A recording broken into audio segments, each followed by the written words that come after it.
Alrighty, it's Senior Prestige Motorsports. As you can see, I'm in the dyno room here. I just kind of want to go over some of the things that we do here. Obviously, you see a lot of engines being sold and listed as boost ready, boost friendly.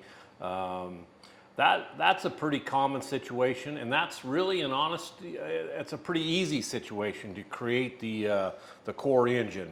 Where it becomes complicated and time consuming and things of that nature is when you get it like this. Turnkey, front end on it, it's dyno boosted. We're able to load a map up on it so you're assured you got a good tune, you're assured the front end functions. So really, that's the hard part of it. And what it takes is an extremely good crew to get that accomplished. Like I said, it's pretty easy to do the core part of it and ship it out the door and let the customer kind of struggle with tunes, front ends, things of that nature. So here at Prestige, we're all about making sure the product is as good as we can possibly get it when it goes out the door, for you, the customer, to be assured that you've got a piece that's reliable, safe, and ready to go. So that's it. Have a great day.